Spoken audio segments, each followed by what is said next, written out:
Kwento ng pag-asa at mga kwento ng buhay dito sa Barangay Love Stories. Love Stories.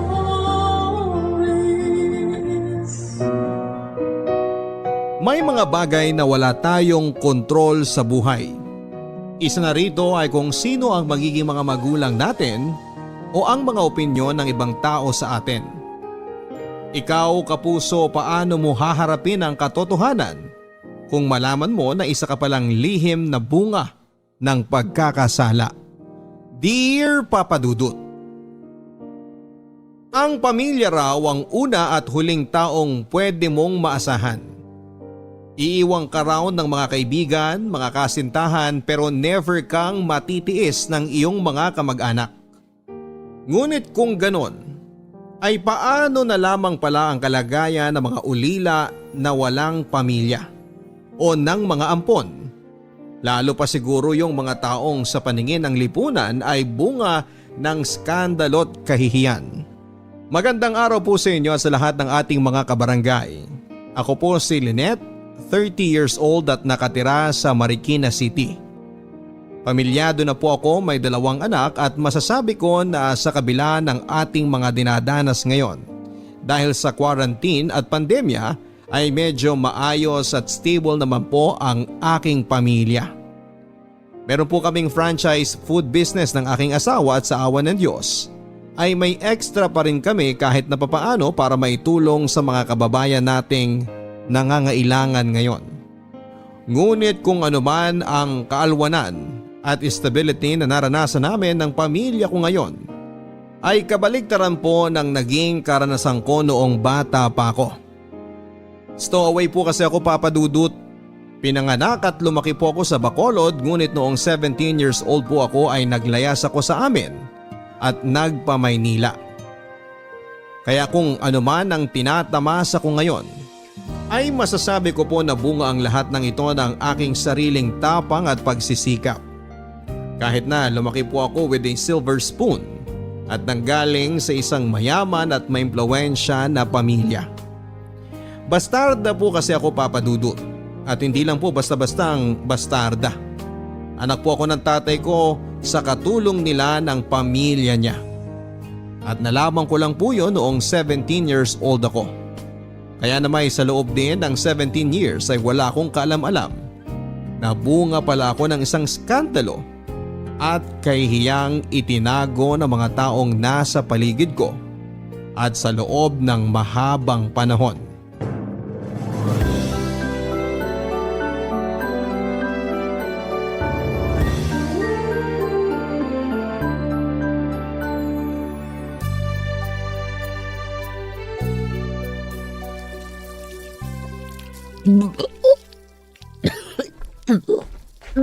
Napapadalas yata ang suka mo tuwing umaga. May nakain lang po ako, ma'am. May nakain? Abay, ano ba yung nakain mo? Bakit hindi mo pa yan ipatingin sa doktor? Wag na po. Mawawala din po siguro ito. Ah, hindi. Mamayang hapon sasamahan kita sa doktor. Wag na po, ma'am. Bakit? Ayaw mo? Marami pa po kasi akong gagawin dito sa bahay. Amo mo ako. Ako na nga nagsabi na pwede ka mag-break ngayong hapon at ako pa mismo ang sasama sa'yo sa doktor dahil concerned ako sa'yo eh. Wag na po, ma'am. Okay lang po ako. Bakit? Natatakot ka bang malaman ko na buntis ka? Po? Hindi po ako buntis. Saan niyo naman po nakuha yung... Eh bakit ka namutla bigla? Huling-huli ka na dyan sa reaksyon mo. Hindi po ako buntis, ma'am. Kahit na magmaluwag na damit ka pa araw-araw, mapapansin ko yung tiyan mo dahil buntis din ako.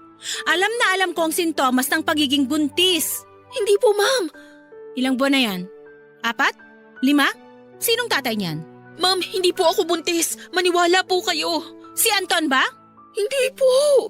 Eh sino? Yung tatay ni Anton? O si Mang Ambo na 60 anyos na? Silang 3 lang naman ang mga lalaki dito sa bahay na to ah. Ma'am, hindi po talaga. Ano bang sigawan dito? Oh, bakit umiiyak si Cora? Umamin ka na, Anton! Umamin na kayo! Ano ba yan, Christina? Eh na naman ba tayo? Alam ko naman na naglalandi nagsisindihan kayo eh. Yung mga tinginan nyo, akala nyo hindi ko napapansin? Ewan ko sa'yo. Tigilan mo na si Cora ah. Tigilan, huwag mo akong talikuran. Yan ang problema sa'yo eh. Kapag kinukumpronta ka na, palagi mo akong sinashutdown. Palagi kang umiiwas.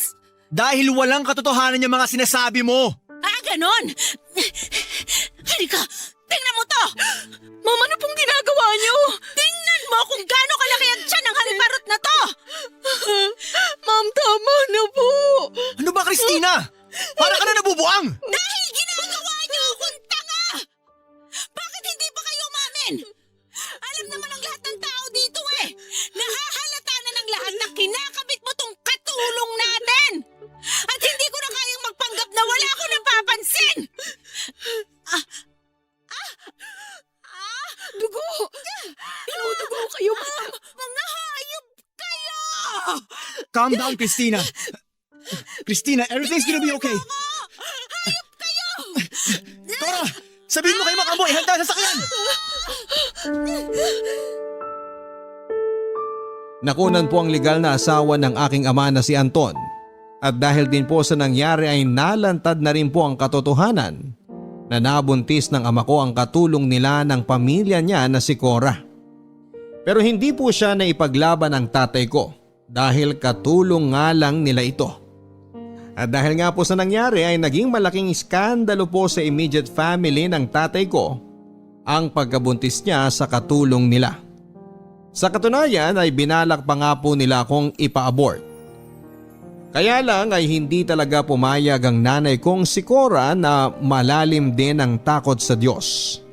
Bilang kapalit ay kinumbinsi na lamang po ng mga magulang ng tatay ko at ni Christina na kunin ako at palabasing tunay na anak ni na Anton at Christina upang makaiwas po sila sa kahihiyan. At bilang pangumpromiso ay nakiusap po ang nanay kong si Cora na hindi siya tanggalin sa trabaho para rin maalagaan niya ako kahit na papaano. Pareho po kasing maimpluwensya ang pamilya ng tatay ko at ni Christina sa probinsya. Sa katunayan ay nagbabalak pa po noon na tumakbo bilang board member ang tatay ni Christina. Kaya naman maski siya ay wala na ring nagawa ng ipuwersa sa kanila ng mga magulang nila na itago ang iskandalo sa pamamaraan ng pag-ampun sa akin at pagpapalabas sa ibang tao na ako ang ipinagbuntis niya. At 2 taon matapos po akong isinilang ay nabuntis pong muli si Christina. Nagsilang siya ng isang lalaki si JR na wala kong kalam-alam ay half brother ko lang pala.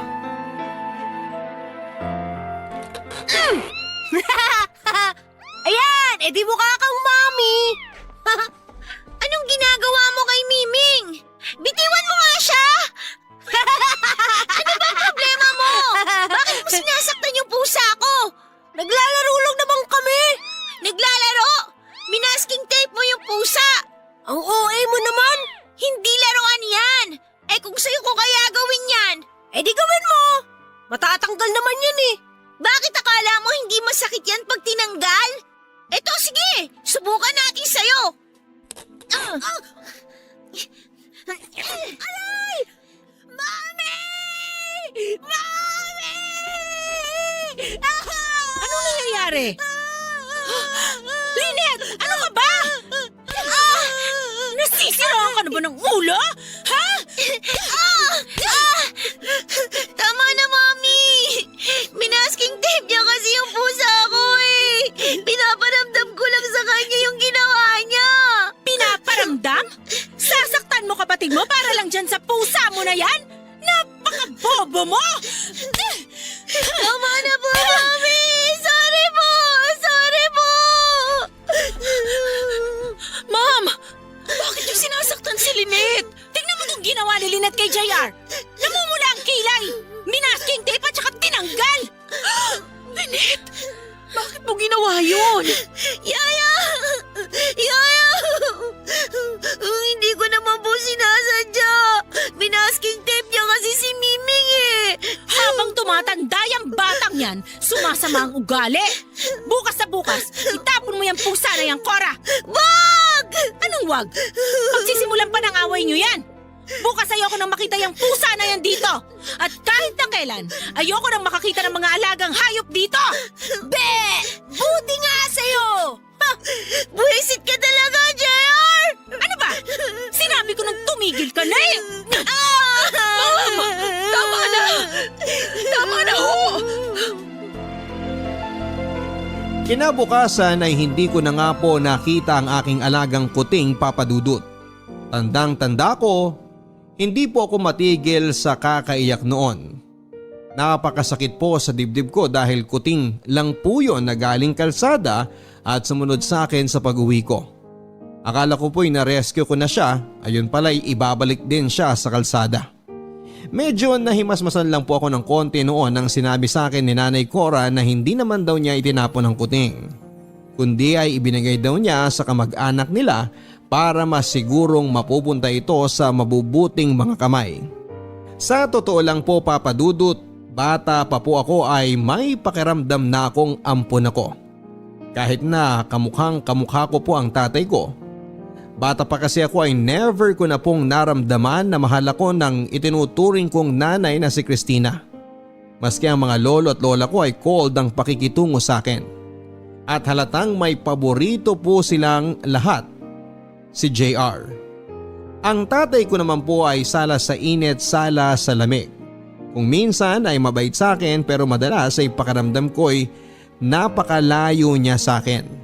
At sa loob po ng mahabang panahon ay binagabag ako kung ano ba ang mali sa akin. Inisip ko kung ano ba ang pagkukulang ko. Masipag ako mag-aral, may itsura naman ako, masunurin naman ako. Iniisip ko noon ay baka dahil babae kasi ako at mas pinapapaboran nila si JR dahil siya ay lalaki. Yun pala ay mas malalim ang kadahilanan at higit sa lahat ay wala naman pala akong kasalanan. Sa loob ng mahabang panahon ay si Nanay Cora lamang ang pakiramdam ko'y kakampi ko sa bahay na yon. At may mga araw na iniisip ko na sana'y siya na lamang ang naging nanay ko. Wala akong kaalam-alam na yon pala ang totoo. Barangay Love Stories. Barangay Love Stories.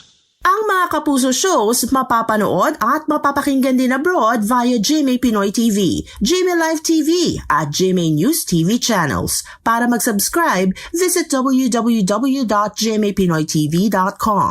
Follow us also at GMA Pinoy TV on Facebook, Twitter, Instagram, YouTube, Viber, and TikTok for the latest updates on Kapuso programs, artists, events, promos, and more. Salamat, Kapuso! Barangay Love Stories. Barangay Love Stories. Noong 16 years old po ako sa kasamaang palad ay na-stroke po si Nanay Cora at hindi na niya naigalawang kalahati ng katawan niya. Dahil sa mga nangyari ay pina-early retirement na po siya ng mga lolo at lola ko. Sobrang lungkot ko po noon Papadudut. Mula pagkabata hanggang 16 years old ako ay si Nanay Cora na ang nagpalaki at umaruga sa akin. At ang tanging naging kakampi ko sa bahay na yon. Pero ano nga ba naman ang magagawa ko? Tadhana na ang may kagustuhan noon. At nang sinundo si Nanay Cora ng kanyang nakababatang kapatid na lalaki ay grabe po ang iyakan naming dalawa. Kaya naman kahit na may kalayuan ang bahay ng kapatid ni Nanay Cora sa bahay namin, ay dinadayo ko po ito isang beses sa isang linggo. Pareho na pong patay ang mga magulang ni Nanay Cora. At ang kapatid naman po niya ay may sariling pamilya na. Mabuti na nga lang din po at mababait din ang kapatid at pamilya nito at marunong tumanaw ng utang na loob. Kaya buong puso din nilang kinupkop si Nanay Cora. Si Nanay Cora kasi ang naging breadwinner sa pamilya nila at siya rin ang nagpatapos sa pag-aaral ng kapatid niya. Ngunit wala pong isang taon ay nagkaroon ng komplikasyon si Nanay Cora at naging labas-pasok na sa ospital. Naging magastos po ang pagpapagamot niya at halos lahat ng naipon niya ay nalimas lang din. At sa mga panahon na na-ospital si Nanay Cora ay malimit ding pumupunta ako at ako paminsan ang nagbabantay. Lingid sa kaalaman ng mga magulang ko. At sa pagbabantay ko nga po kay Nanay Cora noong lumala na ang kalagayan niya, ay nang nalaman ko ang buong katotohanan sa pagkatao ko. Nanay Cora! May sorpresa po ako sa inyo. Ano yun?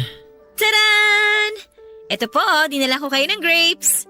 Naku, maraming salamat. Paborito ko yan eh. Sige po, subuan ko po kayo. Nahugasan ko na naman po ito. Sige, dyan mo na lang muna. Busog pa rin ako eh. Nanay Cora, yung tanghalian niyo daw po kanina halos hindi niyo nagalaw. Sige na po, pilitin niyo na pong kumain para lumakas kayo. Pakiramdam ko na hindi na ako magtatagal. Nanay Cora, huwag naman po kayong magsalita ng ganyan. Ang bata niyo pa po, lalakas pa po kayo. Gagaling pa po kayo. Lakasan niyo lang po ang loob niyo. Ay, pagod na rin ako, Lynette.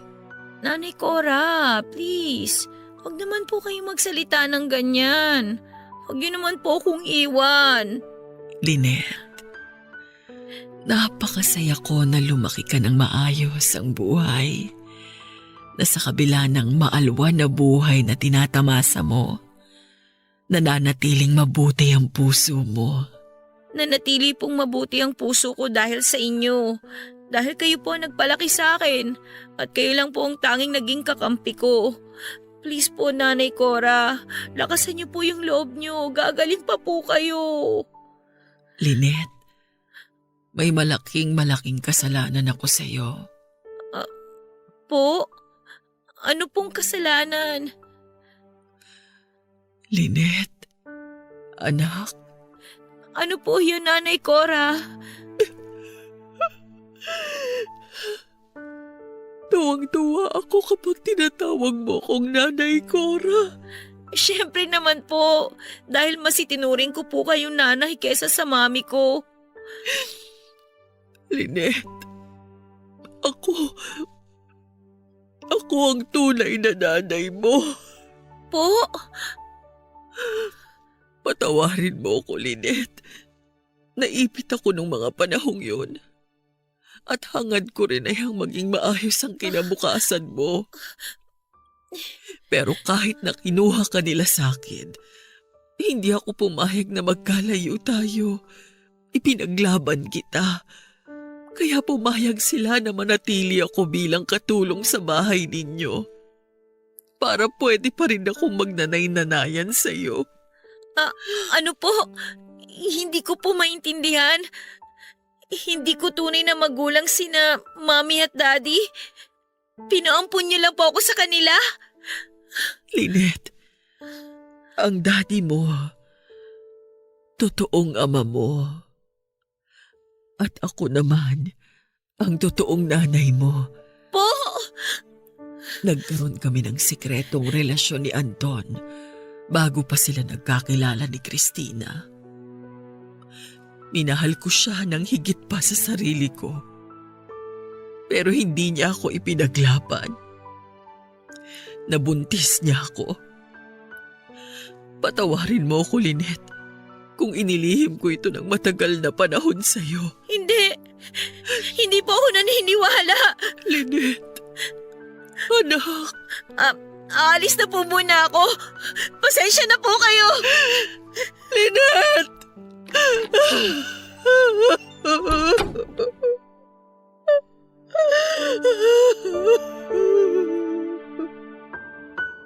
Para po akong binuhusan ng malamig na tubig sa mga narinig kong ipinagtapat sa akin ni Nanay Cora Papadudut. Sa sobrang shock po ay umalis po ako kaagad ng ospital at naglakad-lakad kung saan-saan na parang tuliro sa kakaisip.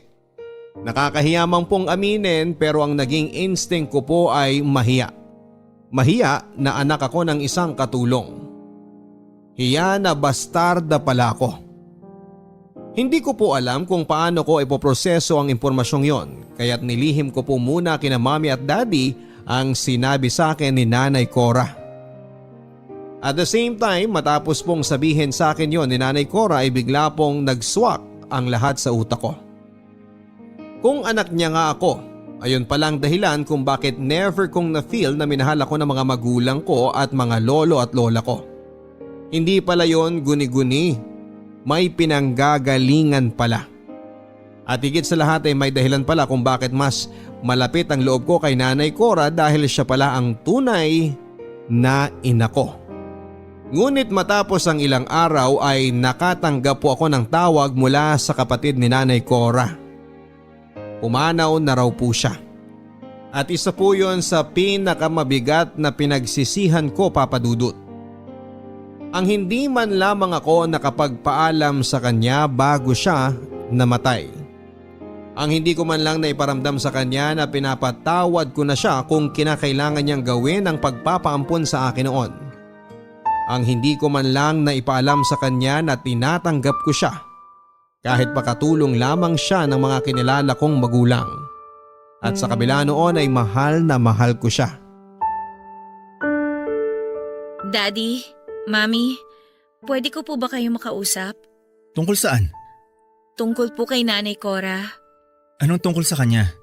Daddy, namatay na po si Nanay Cora. Ano? Ganun ba? Magpapadala na lang tayo ng abuloy sa mga kamag-anak niya. Bago siya namatay, may sinabi siya sa akin. Anong sinabi niya sa'yo? Na anak niya raw ako. Ano ka ba? Nagpapapaniwala ka doon? Totoo ba, Daddy? Hindi! Paano ka naman niya magiging anak? Dahil naanakan niyo raw siya. Ano? Lynette, naririnig mo ba kung gaano ka-imposible ang sinasabi mo? Oo nga naman, Lynette. Ano ka ba naman? Sa tingin mo ba papato lang daddy mo sa isang katulong lang? At mas una niyo raw siyang minahal kesa kay Mommy. Naibang na ata sa sakit yung babae na yan bago mamatay. At pinilit niyo raw siya na ipampun ako sa inyo dahil nakunan si Mommy sa anak ninyo. At magiging isang malaking kahihiyan kung malalaman ng mga tao na nakabuntis kayo ng katulong, lalo na't nasa gobyerno Tumahimik ka! Bakit kayo apektado? Dahil totoo! Christina, ano ba? Lynette, kung ano man yung sinabi sa'yo ni Cora, walang katotohanan. Oo! Totoo ang lahat ng sinabi ng parasito na yon. Inakit niya ang tatay mo dahil nangangarap siyang yumaman. Akala niya ganun lang kadali yon? Hangal siya kung naniwala siyang pakakasalan ng isang dugyot na kagaya niya ng tatay mo. Christina, tama na! At totoong bastarda ka. Anak ka ng katulong. Kaya sige, ipagkalat mo sa lahat yan. Babalik din yan sa'yo. Lahat ng tao pagchichismisan ka, pagtatawanan ka. Dahil anak ka na nga sa labas, ang nanay mo pa, katulong. Sampid ka lang dito. Ang sasama ninyo! Ang sasama na ugali ninyo! Lynette! Christina, ano ka ba? Bakit mo ginawa yun? Huwag ako ang sisihin mo. Yung kabit mo ang sisihin mo. Patay na nga't lahat, humabol pa sa panggugulo sa pamilya natin? Sana dinala na lang niya ang sikreto niyang yan sa kamatayan niya. Pero misyon niya yata talaga na wasakin ang mga buhay natin. Sinabi na tumahimik ka eh! Ano? Sasampalin mo ko? Sige, subukan mo. Baliwala naman yan sa sakit ng damdamin na patuloy na binibigay mo sa akin. Kinausap po ako ng daddy ko ng personal pagkatapos ko silang kumprontahin ni Mami tungkol sa tunay kong pagkatao. Pagkatapos niya pong mag-sorry ay nakiusap lang po siya sa akin na huwag ko na lang daw ipagsabi sa ibang tao ang nalaman ko. Para daw sa ikakatahimik ng lahat ay ibaong ko na lang daw po kung ano man ang nalaman ko tungkol kay Nanay Cora. At mas makakabuti din daw po yun sa akin kesa malaman pa ng mga tao na bastarda ko. Look at the bright side na lang daw po. At mabuti nga daw po na kahit na ganoon ang nangyari ay kinilala pa rin ako bilang tunay na anak ng mami ko at ng mga lolo at lola ko. Aaminin ko, Papa Dudut, na natukso na po akong itago na nga lang din po ang katotohanan. Natakot kasi akong husgahan at kutsain ng ibang tao. Pero hindi ko po kaya na magpanggap bilang isang tao na hindi naman ako. Sapat nang ako na lang ang niloloko nila. At hindi tama na pati sarili ko ay lolokohin ko rin. At dahil alam ko po na kahit na anong gawin ko ay never akong magiging sapat. At never akong matatanggap ni na mami at ng mga lolo at lola ko. Kahit na ano pang maging achievement ko sa buhay dahil sa paningin nila, isa akong malaking pagkakamali at kahihiyan. Ay minabuti ko po na maglayas na lang. Binenta ko po ang aking cellphone at iba pang mga gamit ko. At ang perang nakuha ko ay ipinambili ko ng tiket ng barko papunta ng Maynila. At ang natira ay ginawa kong puhunan para makapagsimula ng bagong buhay sa edad na 17 years old. Barangay Love Stories. Barangay Love Stories. Ang mga Kapuso shows mapapanood at mapapakinggan din abroad via GMA Pinoy TV, GMA Live TV at GMA News TV channels. Para mag-subscribe, visit www.gmapinoytv.com. Follow us at GMA Pinoy TV on Facebook, Twitter, Instagram, YouTube, Viber, and TikTok for the latest updates on Kapuso programs, artists, events, promos, and more. Salamat, Kapuso! Barangay Love Stories. Barangay Love Stories. Wala po ko halos kaalam-alam sa Maynila pagdating ko dito. 2 beses pa lang po akong nakakapunta ng Maynila at sa parehong okasyon ay kasama ko ang aking pamilya para magbakasyon. Nagstay muna ako sa isang mumurahing hotel ng 2 araw at ang una ko pong ginawa ay naghanap ng bed space. Sinuwerte naman po akong makahanap din kaagad ng murang dormitory para sa mga babae. At ang sumunod ko pong ginawa ay ang maghanap ng trabaho. Sa awa naman po ng Diyos ay mababait din ang aking mga nakasama sa dorm. Karamihan ay mga estudyante. At nirefer nila ako sa isang internet cafe kung saan ay natanggap po ako bilang all-around na katiwala. Matapos ng ilang buwan ay nag-18th birthday na po ako. At tinarget ko na pong mag-apply sa call center dahil alam kong malaki ang sasahurin ko doon. Bala ko po kasi ang ituloy ang aking kolehiyo at mag-working student. At dahil magaling naman po ako sa English ay agad din po ako nakapasok. Nang mga panahon na yun ay wala pong nakakaalam ng totoo kong pagkatao. Liban sa mga papeles na kailangan ko pa rin lagyan ng totoo kong impormasyon. Kapag nagkikwentuhan kami ng mga kaibigan ko ay sinasabi ko na lang na patay ng pareho ang mga magulang ko at solong anak lamang ako para wala ng tanong-tanong. At kahit na mabigat pa rin sa loob ko, kahit na papaano ang magsinungaling sa mga ganong bagay, pakiramdam ko po ay for the first time in my life ay malaya na ako at hawak ko ang aking sariling buhay. Ngunit isang araw ay nagulat na lamang po ako nang sinabihan akong may bisita raw na naghahanap sa akin sa dorm. Ang tatay ko. Sigurado kang kape lang ang order mo? Busog pa ho ako. Bakit ba kayo nandito? Lynette, ang tagal kitang ipinahanap. Bakit? Hindi ba obvious na naglayas ako at ayoko na sa bahay na yon? Lynette, hindi naman kita pipilitin na bumalik sa atin. Ang sa akin lang, please keep in touch. Kahit na anong mangyari, ama mo pa rin ako. Hindi ko ho kailangan ng tulong ninyo. Lynette, please. Patawarin mo na ako. At huwag kayong mag-alala. Kung naparito kayo para siguraduhin na wala akong pinagsabihan ng lihim ninyo, huwag na kayong mabahala. At wala rin naman sigurong matinong tao na gugustuhin ipagkalat sa mga tao na bastarda at unwanted child siya. Lynette, hindi ako naparito para dyan. I was worried about you. Sobra ako nag-alala nung umalis ka. Hindi ako makatulog kakaisip kung napano ka. Hindi ako pinapatulog ng konsensya ko. Well, ngayon nakita niyo na nabuhay at maayos ako, pwede na kayo makatulog ng mahimbing. Isa pa, 18 years old na ako, kaya legal na akong mabuhay ng mag-isa. Lynette, alam kong marami akong pagkakasala pero please, paniwalaan mo na hindi ka bunga ng pagkakamali, okay? Minahal ko ang nanay Cora mo. Binata pa ako noon. Ni hindi ko pa nga kilala si Christina, nagmamahalan na kami ni Cora. Walang kwenta ang pagmamahal na hindi kayang ipaglaban. Sinasabi niyong minahal niyo si Nanay Cora, pero ang pinakasalan niyo si Christina? Ni hindi niyo pa siya binigyan man lang ng respeto na itigil ng relasyon ninyo nung ginawa ninyong girlfriend si Christina. Ginawa niyo pang kabit si Nanay Cora!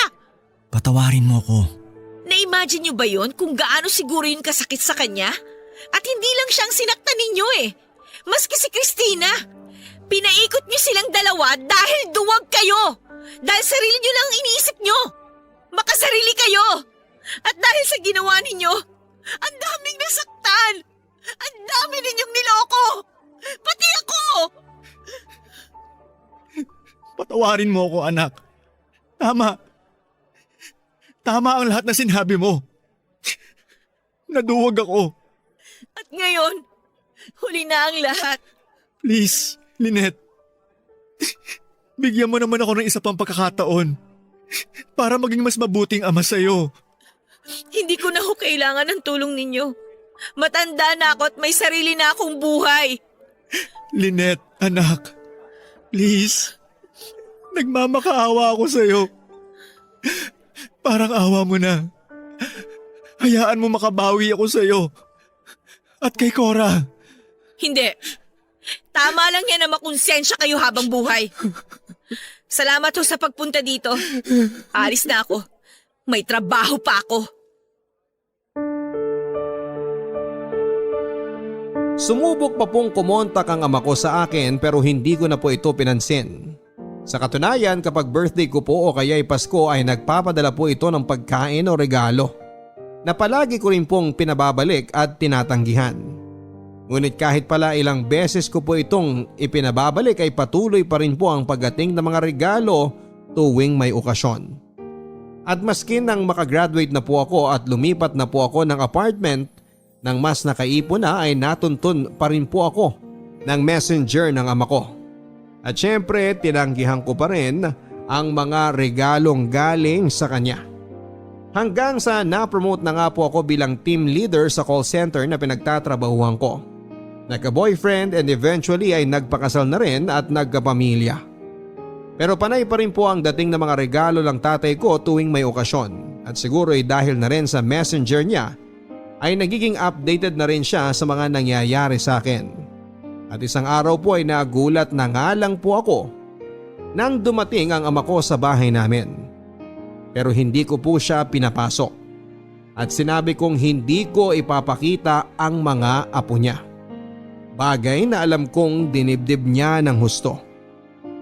Hanggang sa isang araw ay kinontak po ako ng messenger ng ama ko na wala namang okasyon. Ibinalita nito na may stage 4 cancer na raw ang ama ko. At mukhang hindi na magtatagal pa. Huling-hiling daw nito ay magkausap kami sa huling pagkakataon at siguro'y lukso ng dugo na nga rin po papadudot o kundi may nakonsensya na rin po ako siguro kahit na papaano. Kaya't naisipan kong bumalik sa probinsya kasama ang pamilya ko and for the first time ay magkakaroon na kami ng totoong closure ng ama ko.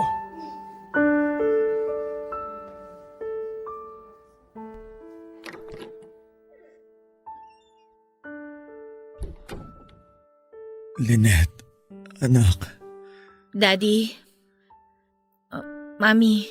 Anong ginagawa mo rito?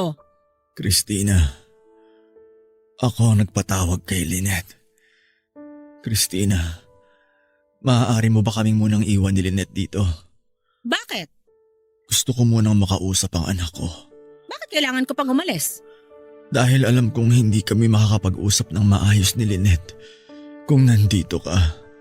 Daddy, hindi naman niya kailangang umalis. Lynette, gusto kong tayong mag-ama lang ang mag-usap. Sige na, alis na ako.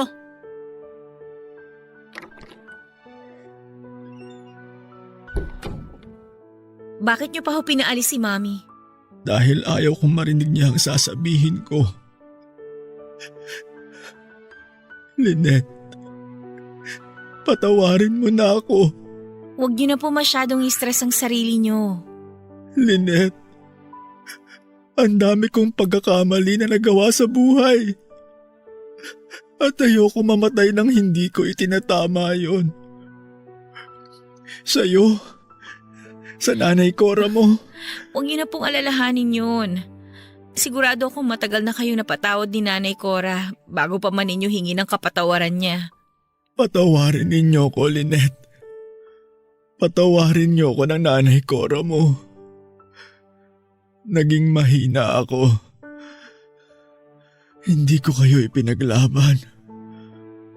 Nagpadala ako sa takot sa mga magulang at sasabihin ng ibang tao. Naging makasarili ako. Nauunawaan ko na po kung kinakailangan ninyong gawin yun noon at pinapatawad ko na rin po kayo.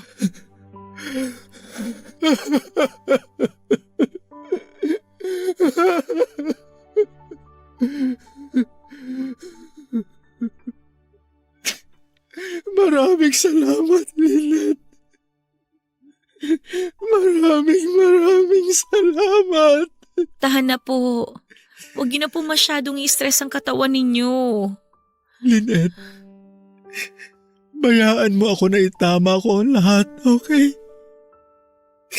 Para sa pamilya mo, sa mga apo ko, ang kalahati ng ari-arian ko, sa'yo ko ipapamana. No, ayoko po. Lynette, naisulat na namin yun ng abogado ko. Tiyak kong magagalit si Christina, pero huwag ka magpapatinag sa kanya. Daddy, ayoko po ng pera ninyo. Kaya nga po ako umalis sa atin para mapatunayan ko na kaya kong mabuhay ng mag-isa nang hindi nakaasa sa yaman ninyo ni Mami. Lynette, alam ko naman yun. Pero please, this time, sana tanggapin mo na ang regalo ko sa huling pagkakataon. Parang hindi na po ma-stress pong lalo si Daddy ay sinabi ko na rin po na tatanggapin ko ang mana ko kahit na wala naman talaga akong balak na kunin yon. Isa pa ay alam ko rin pong magiging isang malaking issue sa mga kamag-anak ko kapag tinanggap ko ang pera. Lalo pat mulat sa pool ay sampid lang naman ang tingin nila sa akin. Kinagabihan ay sinama ko na rin po ang aking asawa at mga anak upang ipakilala kay Daddy at sa puntong yon ay si Christina na po mismo ang umalis ng kwarto. Kinabukasan ay pumanaw na rin po kaagad ang ama ko, Papa Dudut. At sa totoo lang po kahit na napakarami po akong hinanakit sa kanya ay bumuhos ang lahat ng luha ko. Kahit na pakiramdam ko ay matagal na rin naman akong nag-iisa. Sa puntong yun ay biglang nilunod po ako ng realidad na ulila na ako at patay na ang parehong taong naging dahilan ng pagkakasilang ko sa mundo. At kahit papaano ay nagpapasalamat ako at lumambot ako sa huling pagkakataon at nakipag-ayos sa ama ko bago siya lumisan. Sa halip na umuwi ay nagpasya po kami mag-asawa na magstay na lamang po muna kami ng pamilya ko sa probinsya hanggang sa lamay ng daddy ko. Ngunit unang gabi pa lamang po ng lamay ay hindi na maganda ang dinanas namin. Parang mga multo po kami doon, walang pumapansin na talagang ipinaramdam ng lahat, lalo na si Christina na hindi kami welcome doon. Samantala ang ibang mga malalayong kamag-anak naman at mga kakilala ay tinitingnan kami at pinagchichismisan. At ang iba'y makikipag-usap lamang para mag-fish ng impormasyon kung bakit ako nawala at ano nga ba ang nangyari. At sa puntong yun ay narealize ko po na kumalat na yata ang chismis sa aming lugar tungkol sa tunay kong pagkatao. At dahil sa mga naging karanasan sa unang gabi ng lamay, ay minabuti ko na lamang po namin ang pamilya ko na magstay na lamang sa hotel at huwag nang pumunta sa lamay at ang puntahan na lang ay ang mismong libing ng aking ama. Sa katunayan nga po ay nagpasya na rin po ako na huwag nang isama ang pamilya ko sa libing dahil alam kong mas marami ng tao doon. At baka dumating na rin ang half-brother kong si JR na alam kong kasing lalalang ng ugali ni Christina. At nang pumunta po ako sa libing ay hindi nga po ako nagkamali ng inaakala. Oh, andito ka pa pala. Magpapaalam lang ho ako kay Daddy. Wow! Buti naman at naisipan mong dumaan. Hindi ba nakakaistorbo sa paglalamyerda ng pamilya mo yung pagpunta nyo dito? Ano? Hindi kami naglalamyerda. At saka teka, bakit bigla yata ang big deal ang pagpunta ko dito ngayon? Nung nasa lamay ako, parang multo ang pakikitungo ninyo sa amin ng pamilya ko ah. Anong gusto mo?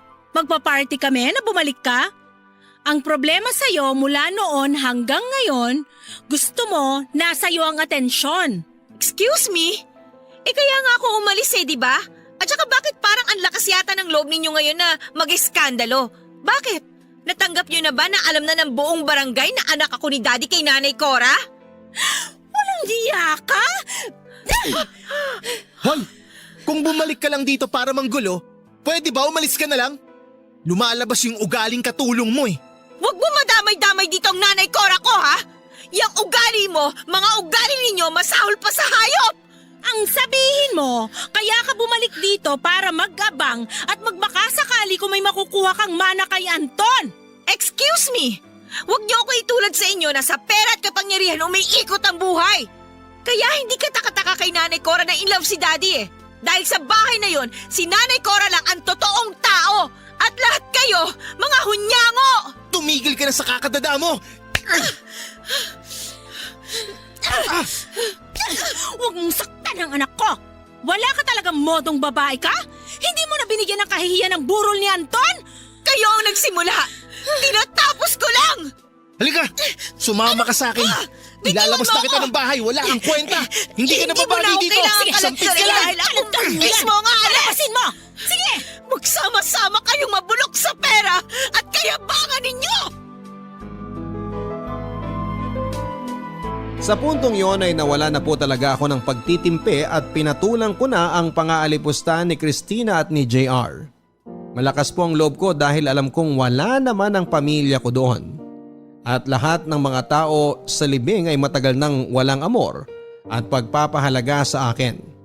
Kumbaga ipapahiya ko man ang sarili ko. I have nothing to lose sa mga taong yon. Kaya tinodo ko na lang po at nilabas ko na ang lahat ng aking naipong galit at hinanakit sa angka ng tatay ko. Talagang binurn ko na po ang bridge sa side ng tatay ko ng mga araw na yon. Pero matapos lamang po ng ilang linggo ay kinontak naman po ako ng abogado ng tatay ko para daw pag-usapan namin ang last will nito at ang mamanahin ko. Sinabi ko po na hindi po ako interesado sa mana, pero nangulit pa rin po ito ng nangulit hanggang sa blinako na nga lang po ang number. Pero isang araw ay nagulat na lamang po ako na ang pinakasusok lamang kong 2 tao ay kumontak sa pinto ng bahay namin, Papa Dudut.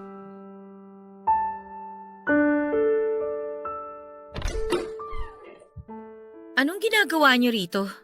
Magandang araw ho. Ma'am Lynette, pasensya na po sa abala kung nabigla kayo sa pagdating namin. Hindi kasi kayo sumasagot sa tawag at hindi namin kayo makontak. Kaya naisipan na ni na Ma'am Christina na kami na ang pumunta sa'yo. Hindi ba't sinabi ko na nga po na ayoko niyang mana na yan? Makakaalis na po kayo. Sandali! Ano ba? Tingnan mo tong taong to. Napakagaspang talaga ng ugali mo eh, no? Ang haba-haba ng binyahe namin, tapos pagsasarahan mo lang kami ng pinto? Sinabi ko bang pumunta kayo dito? Sinabi ko na naman dyan sa abogado ninyo na ayoko na ng mana na yan eh. Ma'am, hindi ho kasi ganun kadali yun. Kaya nga po kami nandito eh. Alam mo, huwag ka nang magpanggap. Alam namin na kaya mo pinuntahan si Anton habang naghihingalo ay para makakuha ka ng mana niya. Malamang nung kayong dalawa lang ang nag-usap sa kwarto, doon mo binilog-bilog ang utak niya. Huwag niyo akong pagbintangan ng mga gawain ninyo ha? Ilang beses ko bang uulitin na ayoko sa perang yan? Plastic! Napaka-plastic mo! Kunwari ka pang ayaw mo, alam mo naman na kapag nasa kasulatan na, mahirap nang mabago. Pwes wala akong pakialam! Mabulok yung pera na yan! Umalis na kayo! Ma'am, teka lang. Ma'am Christina, Sir JR, huminahon po tayong lahat. Pag-usapan natin kung paanong gagawin natin dito. Napakawalang hiya mo! Basang-basa ko niyang ginagawa mo eh. Ginagantihan mo lang kami. In the first place, Mommy, napa-DNA test niyo ba tong peking anak ni Daddy? Baka naman mamaya anak lang yan sa kung sinong lalaki nung katulong natin. Ang kapal na mukha mo pagsalitaan si Nanay Cora ng ganyan? Tandaan mo ha, siya pa rin ang nagpalaki sa'yo. Wala akong pakialam. Sinira ng nanay mong katulong ang pamilya ko. At bakit? Sa tingin mo, hindi rin nasira ang buhay ko sa pagkakasala ng tatay natin? Sir, mga ma'am, pag-usapan natin to ng maayos. Sige! Bilang ipinipilit nyo rin naman na gusto ko yung mana na yan, o pues, nagbago na ang isip ko. Kukunin ko na talaga yan at nang makuha nyo ang hinahanap nyo. Walang hiya ka talagang babae ka! Labas ka ng tunay mo ano! Sige, Mami! Huminahon na kayo. Sige! Sandali. Pakita ko sa Lynette na yan! Ma'am, Kapal na mukha niyan! Tigilan mo na ako, ha? Kung ayaw mong kasuhan kita, nasa bahay ko pa kayo. Trespassing kayo. Marami na akong perang pwedeng lustayin sa pagpapakulong sa'yo. Layas! Tinanggap ko po ang ipinamana sa akin ng ama ko, Papa Dudut. Sa totoo lang ay medyo malaki po talaga ang iniwan niya. Kaya siguro'y galit na galit din talaga sa akin ang asawa niyang si Christina at ang half-brother ko na si JR. Dahil baka iniisip nila na hindi ko deserve ang pamanahan dahil anak lang ako sa labas. Gayunpaman ay hindi ko po ginamit yon para sa sarili ko ang perang nakuha ko. Pinaghati ko po ito at ibinigay ko ang kalahati sa mga naiwang kamag-anak ni Nanay Cora. At ang kalahati naman po ay itinabi ko sa bangko at sa stock market para sa kinabukasan ng anak ko. Hindi ko na rin po sinabi sa asawa ko at mga anak ko ang totoong halaga ng ipinamana sa akin ng ama ko. Ayaw ko rin po kasi na makampante sila sa buhay. Lalo na ang mga anak ko. At ang gusto kong maranasan din nila ang maging masipag at masinop sa pera.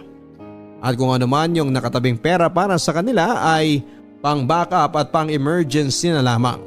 At kung hindi man ay ipapahawa ko sa kanila kapag alam kong disiplinado na sila para ma-manage ito ng maayos. Hindi ko na rin po muli pang nakita sina Christina at JR at ang iba pang mga kamag-anak ko. At ayoko na rin pong makita o makasalamuha pa silang muli. Kung ano man po ang iniisip nila sa akin ay bahala na sila doon. Ang mahalaga ay tahimik at maayos ang buhay ko nang hindi ako umaasa sa pera o impluwensya nila. At higit sa lahat ay may sarili na akong pamilya na maayos at nagmamahalan. Bagay na alam kong never nilang mararanasan at never nilang mabibili ng pera. Ang inyong forever ka-barangay, Lynette. Fight or flight, tumakas o lumaban. Ang dalawang reaksyong yan lang daw ang maaaring pagpilian ng isang taong may kinakaharap na pagsubok. Ngunit sa kaso ni Lynette ay ginawa niya ang dalawa. Tinakasan niya ang kanyang mapang-alipustang pamilya upang makapagsimulang muli at igiit ang kanyang puwang sa mundo at karapatan na mabuhay ng may dignidad at respeto sa sarili sa kabila ng kanyang pagiging bastarda at anak sa kasambahay. Maraming salamat, Lynette, sa iyong matapang na pagbabahagi ng iyong buhay. Naging masalimuot man ang iyong nakaraan ay talagang nakaka-inspire na hindi ka nawala ng loob at tinalikuran pa ang maluwang buhay na iyong nakasanayan. At bagkos ay ginamit mo ang iyong hinanakit sa pamilya mo bilang motivation para maabot mo ang payapa at masayang buhay na iyong pinapangarap. Higit sa lahat ay masaya ako na ngayon ay may sarili ka ng pamilya at maayos at tunay na nagmamahalan. Hanggang sa muli mga kapuso, ako po si Papa Dudut sa mga kwento ng pag-ibig, buhay at pag-asa. Dito sa Barangay Love Stories number 1. Mga kwento ng pag-ibig, kwento ng pag-asa at mga kwento ng buhay dito sa Barangay Love Stories.